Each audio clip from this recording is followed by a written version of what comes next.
What lurks in the woods?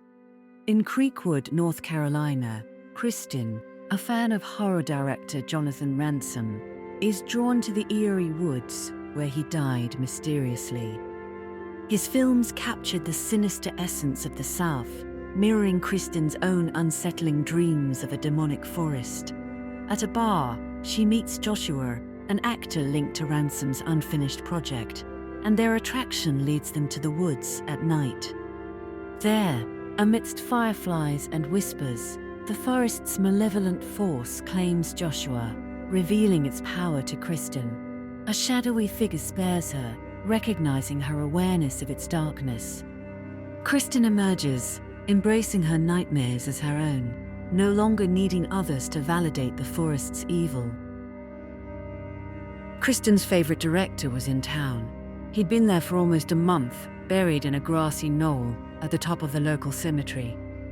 His stone was the largest, a beacon whose notebooks, flows, statues, and other items left in tribute cast a gilded shadow on the graves that were unknown to all except their families and friends left behind.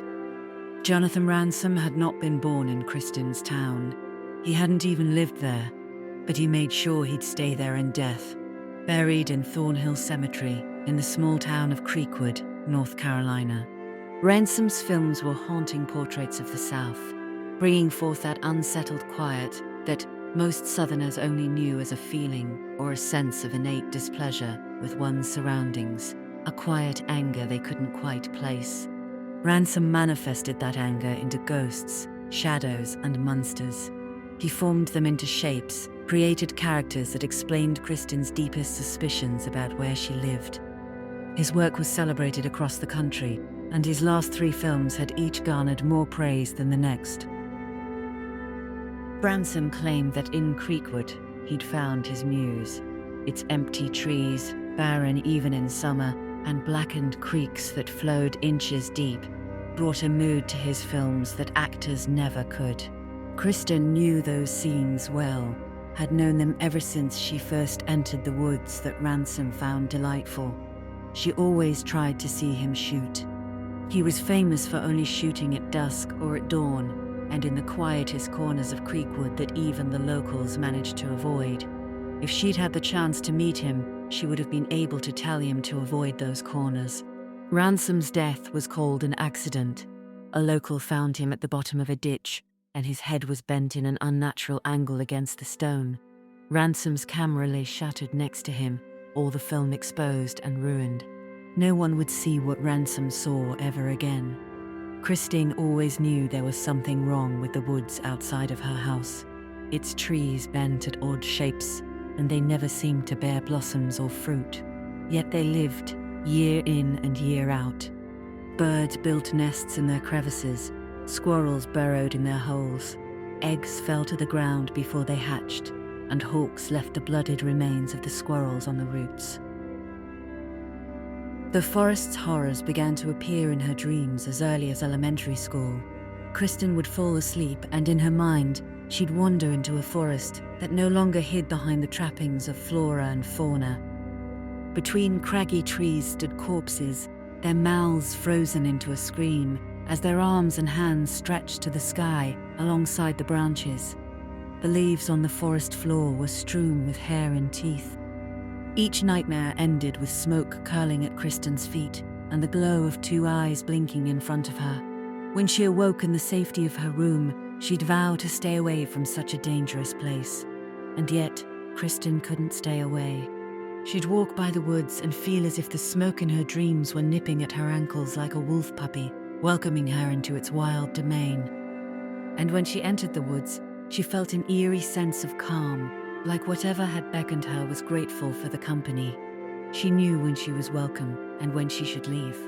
It was as if the demon the eyes in her nightmares belonged to allowed her in so long as she listened to their whispers and left when they told her. All of his fans mourned his passing, but Kristin also mourned the loss of someone else, perhaps the only someone who understood those woods the way she had. When Jonathan Ransom spoke of the forests of Creekwood, it had been like listening to her own thoughts made clear. Whenever she'd shared them with anyone, They called her ridiculous or, at best, said she had the potential to write horror. Jonathan Ransom wrote horror, but what made his horror so compelling was his belief in it being real. Not a belief in monsters or ghosts, but a belief in something sinister, something made manifest in the limited ways people could see it. Kristin saw it in her nightmares. Ransom gave her nightmares life. Kristin knew deep down that the woods were the woods. She wouldn't give in to the seductive pull of the nightmare of the forest until she told herself emphatically that it was a nightmare, a fantasy she enjoyed the same as any horror film. It was her imagination, one that, until Jonathan Ransom took up residence beneath the grassy knoll at the end of Thornhill Cemetery, she thought she'd shared with someone else. But Kristin wasn't going to the cemetery today. She was going straight to the source of her current pain, the ditch that had taken Jonathan Ransom's life. She walked through the silent woods, quiet even though it was still the afternoon. She carried a rose to leave at the ditch. As she neared the site of Ransom's death, the silence slowly began to slip away. She thought she heard a rustling, but as she got closer, it became a trickle. There were no creeks in the forest, at least not close to here. Kristin entered a clearing where the ditch had once been. In its place was a creek. The stone that broke Jonathan Ransom's neck was now covered by rushing water. Kristin sighed. The rainstorms from the previous week must have left their remnants in the woods, or else the woods wanted to wash him away from her memory for good. She tossed the rose in the water, then walked away. She'd had enough of the forest for one afternoon. I see demons every day. I want others to see them too. Jonathan Ransom's eyes pierced through the lens as he spoke. His voice trembled from Kristin's phone and settled in her ears as she sat in her car. He spoke calmly of the things that scared most everyone else. I want others to see what I see. He continued as he spoke with Chelsea Davenport in a rare interview. It was 3 years old, between his first Oscar and his last completed film. And I don't want them to deny that they saw it. That's why I lay demons bare in imagery that exists without special effects. Tree branches, shadows, a dark creek. All contain demons, and film helps me show those demons in ways that others can't avoid. So you believe in demons? Chelsea asked off camera. The camera wouldn't dare leave Ransom's face. He was so stoic, so calm about fear. The camera wanted to confront viewers with Ransom's calmness. It was more unsettling than any demon he spoke of. Yes, he replied, as if Chelsea had asked if the sky were blue or if chocolate was delicious. But not in the way you're thinking. What way am I thinking? The way everyone does. Silly monsters summoned from hell. Candles, the wrong incantation, fire, horns and cloven feet, blood and fangs, tits and cocks in wretched proportions. His smile grew. Did I embarrass you, Miss Davenport? We don't really talk about tits and cocks on network TV. Then you shouldn't be speaking to me about monsters. He chuckled, then continued. But I don't believe in those demons. Those are the demons everyone believes in. The ones they make up so they can pretend that evil isn't human, that it isn't a part of the world, a chaos as inherent to living as oxygen. It's all a part of life. Evil, like goodness, is very much human, and all we can do when we see it is try to stop it. Or in your case, film it. I film it in an effort to stop it. I was drawn to film because film magnifies life in ways that help us see what we miss every day. I wanted to magnify the demons so that people would see them more easily. You seem to be frightening them, if the views of your last film are any indication. Ransom smiled. It cast a pleasant chill on Kristin's heart, like a breeze breaking through the August humidity. Isn't fear what compels us all? Ransom asked. The YouTube clip stopped, and part 2 of the interview was about to begin. Kristin stopped the video and put her phone away, then looked out across the field toward the woods. Water running over where Ransom had died had bothered her more than it should. It almost seemed like the woods delighted in Ransom's death and had seen his flash as a means of creation. Kristin knew it was silly to think so, and yet she couldn't shake the feeling. Something was wrong with the forest. She'd seen it, and Ransom had seen it too. Had the woods wanted to stop him from seeing it? She narrowed her eyes at the trees as the late afternoon sun glowed over top of them. The light was purely August, golden and fat with excess heat. The tree branches stretched toward the sky, begging for rain, and yet they stood proud, knowing that nothing and no one could expose them, not even a director who'd seen them for what they were. Kristin saw the woods for what they were. Would the forest do something to her? She turned off her car and got out. These were crazy thoughts. She needed something to dull those thoughts, and the small bar on the side of the loneliest road in Creekwood would be just the ticket. Kristin stirred the cherry in her drink. The ice had already begun to melt, rendering her Jack and Ginger more watery than a high schooler's eyes when their favorite character died on the CW. Condensation covered the glass and slicked her palms. The only thing more useless than her visit to Jonathan Ransom's death site that day was trying to have a cold drink in a Carolina summer. "Want me to freshen you up there?" Kristin looked up and saw Evangeline, the bartender, smiling at her. Kristin managed a weak smile back, then gulped her drink down in 3 swallows. "Yes, please," she said as she sat down, her glass towards Evangeline's end of the bar. She grabbed a clean glass and filled it with ice. Jack Daniels and ginger ale followed, along with another cherry. A line of condensation formed almost as soon as Kristin took the glass. "You'd never know we fixed the air conditioner last week," Evangeline said. "You sure it's working?" Doug called from his seat. He was a barfly Kristin was convinced slept in the corner booth. "Sure it's working, it's just hot." Regardless, Evangeline waved her hand in front of the lone air conditioning vent over the bar. Kristin sipped her drink and wondered how long it would take to not only forget her wasted afternoon, but the useless conversation happening next to her. "Excuse me." Kristin looked up at the unfamiliar voice. Her eyes widened, and she was glad that the man standing in the doorway was facing Evangeline and not her. He was so handsome that Kristin didn't think he could possibly be real. Every feature, from his sandy blonde hair to his strong chin, from his dark eyes to his broad shoulders, seemed crafted to elicit lust in anyone who looked at him. Anyone, maybe, except Evangeline. "Yes?" she asked, with about the same level of interest she'd show any stranger walking into her bar. "Do you sell food? I've been wandering around all day and I'm starving." The man was barely sweating. Had he done a glam up in his car before coming in?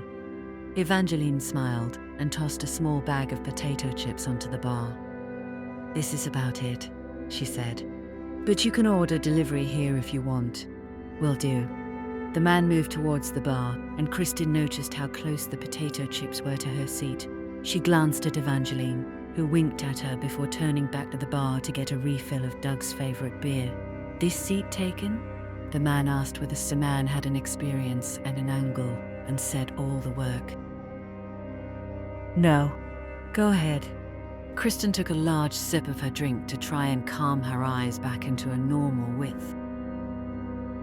He pulled the chips toward him and immediately became immersed in his phone. Kristin shrugged to herself and turned back to the bar.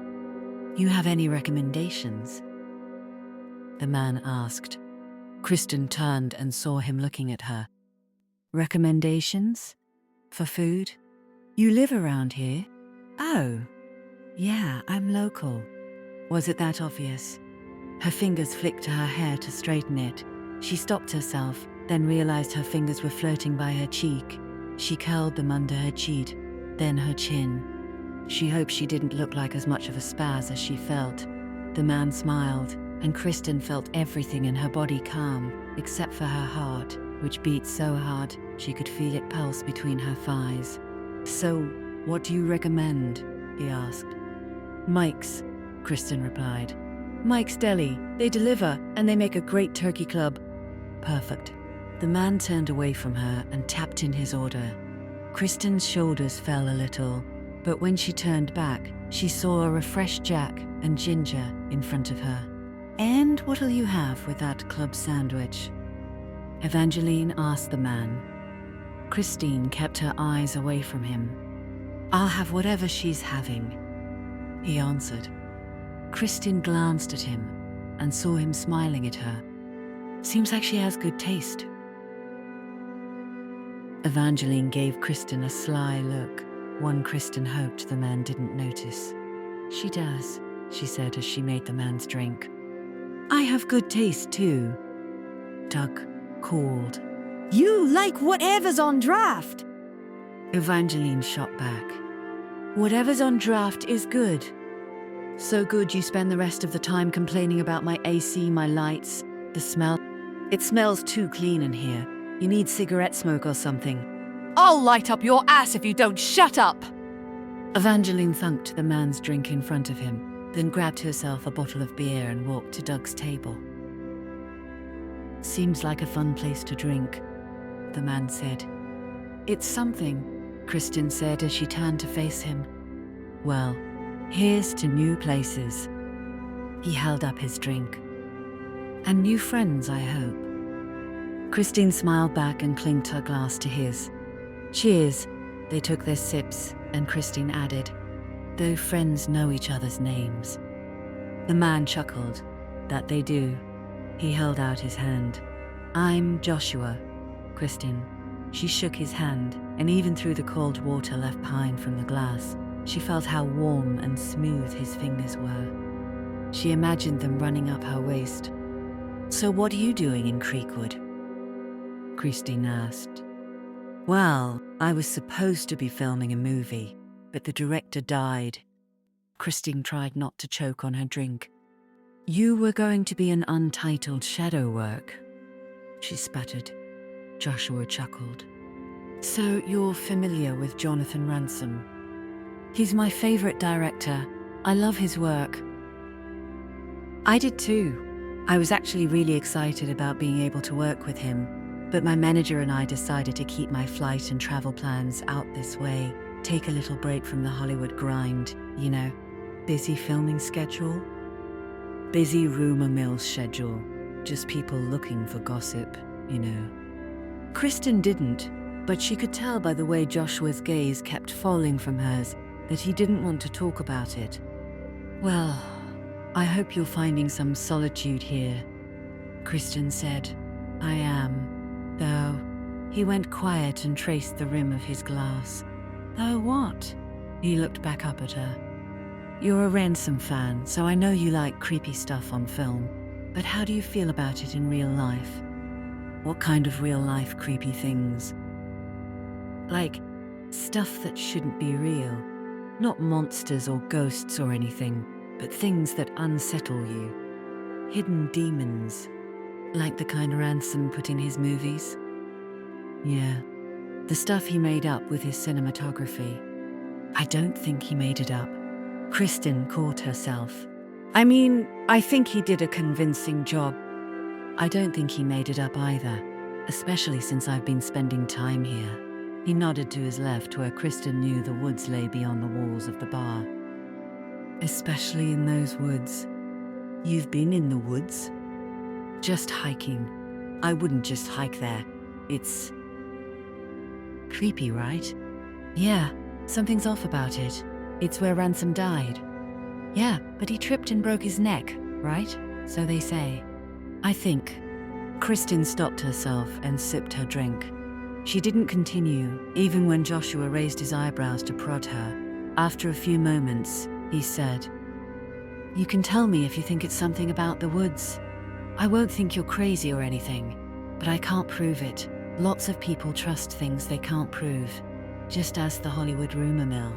He chuckled, though this time the sound held a darkness that made Kristin feel a bit wary of his company. Joshua seemed kind, though. Kristin knew how gossipy the tabloids could be. Maybe all he needed was a break from their constant hounding. She swallowed her suspicions with another swig of her drink. "Well, trust me when I say you shouldn't go in the woods," she said. You said they give you a bad feeling, so why keep going in? I'm stubborn. Joshua smiled, then lifted a cord from beneath his shirt. And a little superstitious. Kristin saw an evil eye staring back at her as it dangled from his fingertips. She also noticed how well the shirt fit around his toned chest and went right back to feeling lust. She chuckled. I think whatever's in those woods wouldn't give two shits about a gemstone. Well, maybe I need a local to go there with me and keep me safe, he said with a sly smile. Kristin smiled back, even though her heart began to hammer. This local wants to keep you safe by telling you not to go there. I'm terrible when it comes to not doing what people tell me not to do. Fine, go in the woods. I will. He moved to get up and Kristin grabbed his elbow. He laughed as he sat back down, and Kristin removed her hand, her cheeks burning. You don't have to do that, Joshua said as he gently took her hand in his, then put it back on his elbow. I don't mind. Kristin's body risked becoming another puddle for Evangeline to wipe off the bar.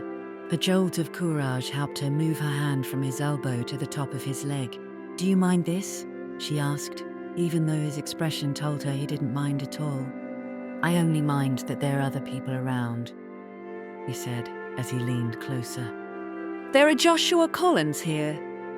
A woman stood in the doorway holding a bag from Mike's deli. Irritation crossed Joshua's face as Kristin removed her hand from his leg. Over here, he said with a wave. Here you go. The woman handed him the bag, then left. Joshua fished out 2 sandwiches. You that hungry? Kristin asked. No. Joshua handed her one of them. Kristin chuckled as she took it. Ghosts and sandwiches. You know how to flirt, that's for sure. Is it working? She winked at him as she took a slow bite of her sandwich. Joshua watched her with interest, his own dinner going ignored. Immensely, she said. The plan had been for Kristin to drive them both to Joshua's hotel, which was closer to the bar than her apartment. It still wasn't close enough, though at least not as close as her back seat. She straddled him and tangled her fingers in his hair as his hands moved up and down her back beneath her blouse, both of them kissing as if they were lovers reunited after years of separation. His kisses moved to her collarbone, her thighs squeezed tightly around his waist. Jesus fucking Christ. He breathed as she began to kiss his neck. His fingers moved to the buttons on her blouse, and he paused when he realized they were purely for decoration. Kristin chuckled softly. Yummy, she said as she removed her shirt. Joshua smiled, then began to kiss the tops of her breasts. Kristin arched her back as she held him close. His hands moved to unclasp her bra, and Kristin's eyes chanced to the window. A pair of glowing eyes stared back at her. Shit! She yelped. What? Joshua asked, looking up and then in the direction she looked in. The woods stared back at them, or at least appeared to. The sun had set below the branches, and there was just enough of a gap between a cluster of black branches to look like 2 burning eyes. Jesus, Kristin said as she put her face in her palms. I don't know why I thought that was more than just a sunset. Hey, you said yourself, something's wrong with those woods. It was just a trick of the light. You really think so? I want to think so, she said, truthfully. He cupped her cheek. Maybe you shouldn't. Maybe you should accept what you're feeling. What I believe, and what Ransom believed too. What about you? Personally, I think you should have focused more on the way evil manifests in people. Lots of directors focus on that, but not the way Ransom could. He would have found the monsters hiding on us in plain sight. Before Kristin could ask what he meant, Joshua unbuttoned the top of his shirt and pulled it back to expose his left shoulder. Look at this, he said, as he pointed at a cluster of freckles. Kristin steadied it. It's a birthmark. Kristin would have preferred to remove his shirt entirely, and get back to what they'd been doing, but Joshua seemed intent on showing her what he believed. She leaned down and looked closer. The cluster was an uneven arc, with jagged edges moving up and down. "Look more closely." "Looks uneven," she observed. "Looks like teeth," he replied. "Teeth?" "Yeah, like a wicked smile, one that started settling in as I got older. It's just like the clusters of leaves in Ransom's first film, The Forest's Many Faces. It was the first time I saw myself represented on screen." Kristin had a hard time believing that, given how much like a typical Hollywood heartthrob Joshua looked. Still, he seemed earnest, and she figured she owed him the courtesy of at least considering what he thought he could see. He'd given that to her, after all. "That's pretty cool," she said. She moved down to kiss him. "Isn't this like what you see?" he asked. "See where?" Kristin replied, hoping he couldn't see the annoyance she had at sex being interrupted a second time. "In the woods, like the eyes and faces you and Ransom see. It's nothing I see," she said. "It's more like a feeling. You saw eyes earlier." "I thought I did. Ransom would have thought you did too, just because you think that."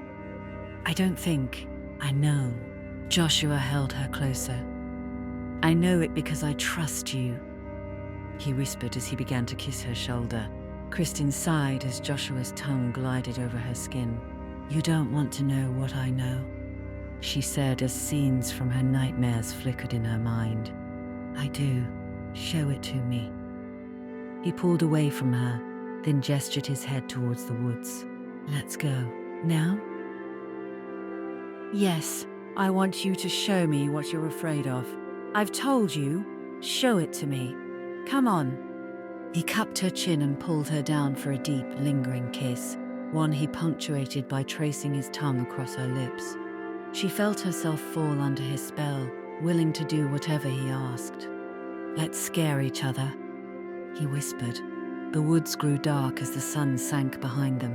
Kristin led Joshua by the hand, with a sinking feeling in the pit of her stomach. As much as she'd gone to the woods, she'd never gone after dark. Seeing the woods in her nightmares was bad enough. She didn't need a waking nightmare amongst their branches. Joshua being close to her, though, did help. Kristin imagined him holding her to stop the chill of stillness that settled on her skin.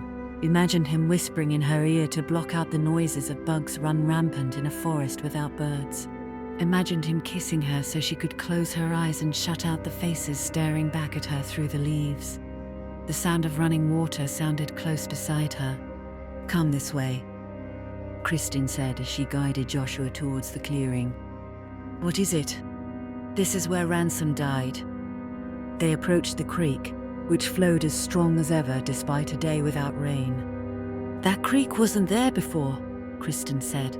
"Ransom fell in that ditch and broke his neck on the rocks. See them under the water?" "Yeah."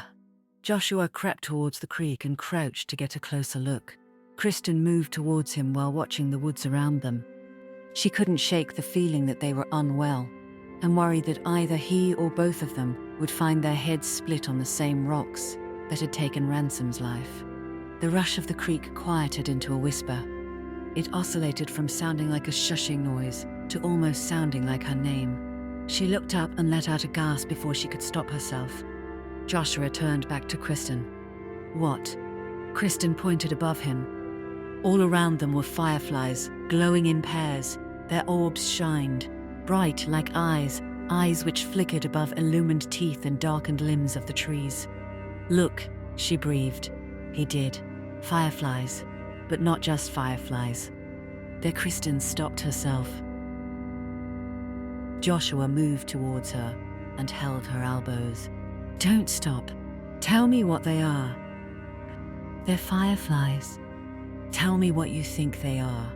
He kissed her neck, and Kristin sighed upon his touch.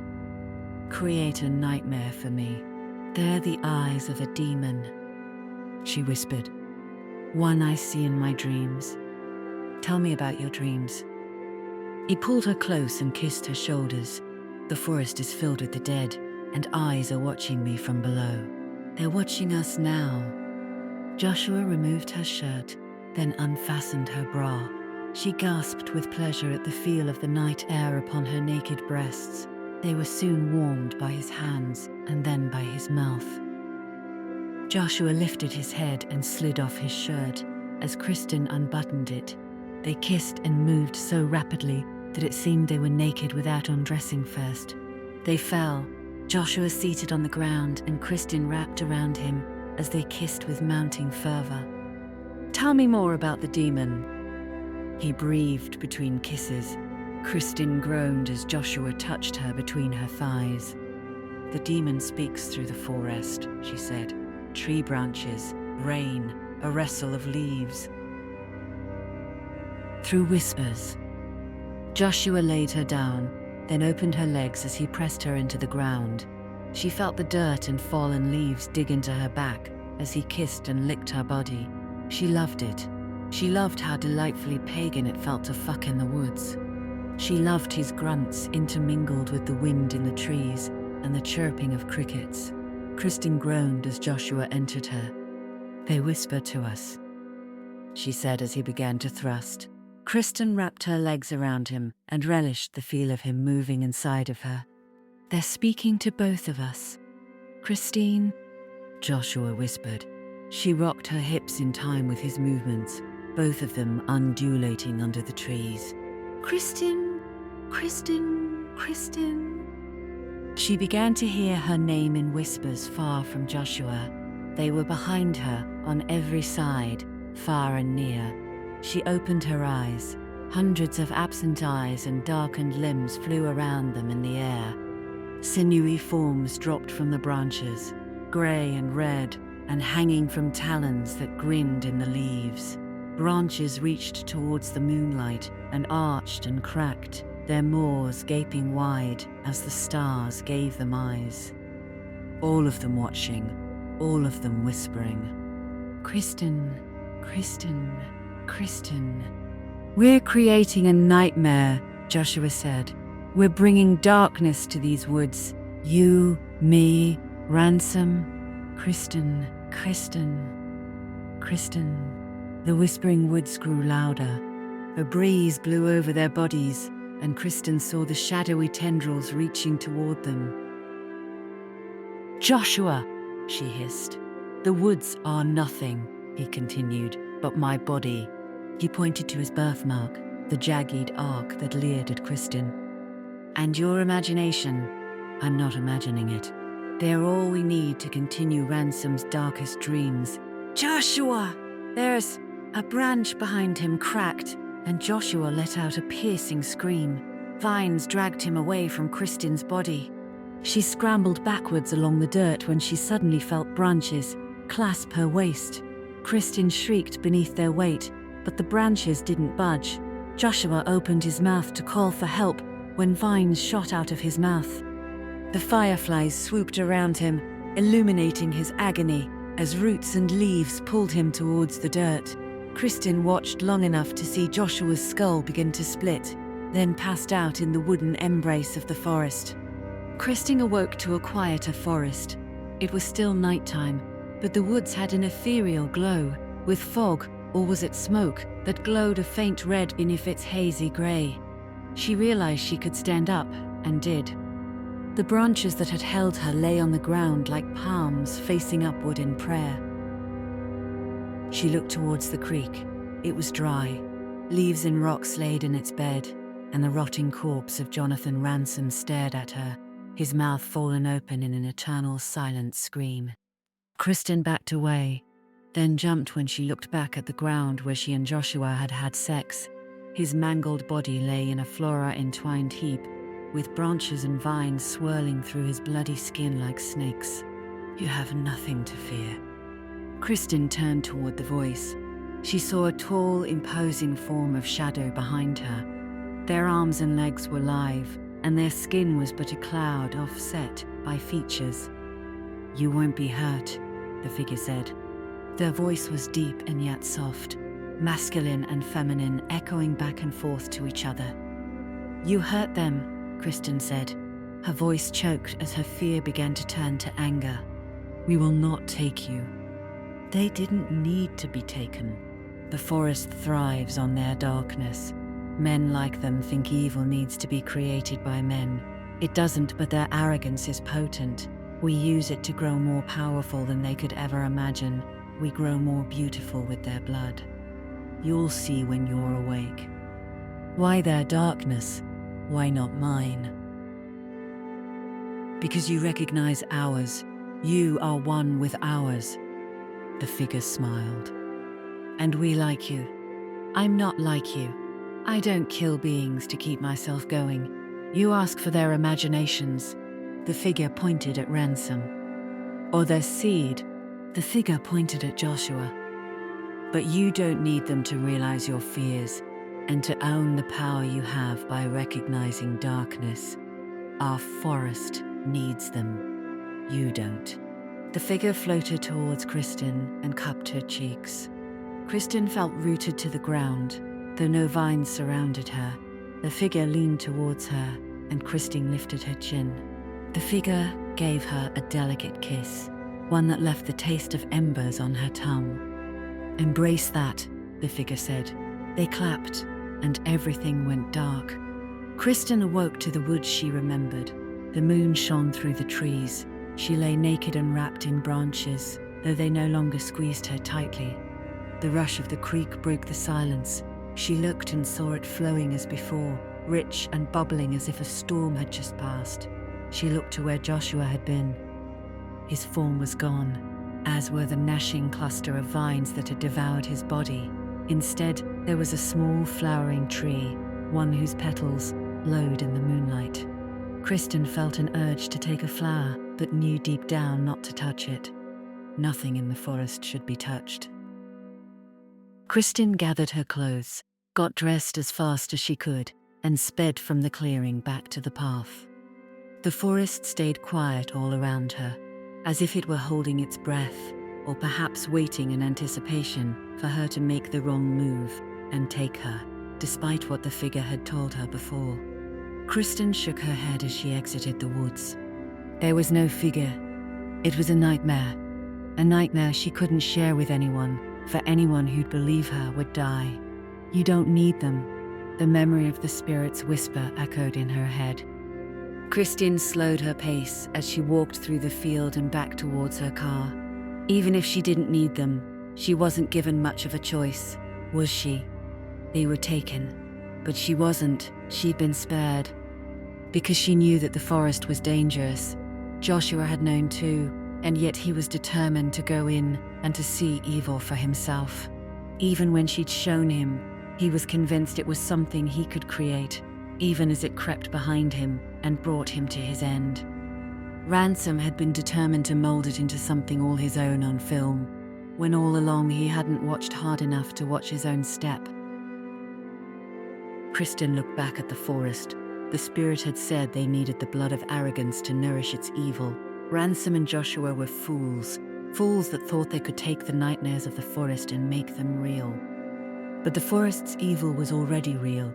It simply needed men like Joshua and Ransom to be sustained. Kristin didn't need them, though. She didn't need someone to assure her of what she knew. She didn't need them to validate her nightmares. She was her own nightmare, and she could make them all come true by believing in their power. She walked into the bar for one last drink to cap off the night. Doug slept in his booth well. Evangeline wiped down the bar from the evening's customers. "Hey," she said with a smile. "Where's Loverboy?" "Sleeping it off," Kristin said as she sat at the bar. "You'll be sleeping well after that," Evangeline replied. She poured a Jack and ginger. Kristin thought of Joshua decomposing in the forest, an image she knew would haunt her dreams for a long time. She smiled to herself. She no longer feared the nightmares to come when she slept. "Yup," she said as Evangeline handed her the drink. "And with even sweeter dreams."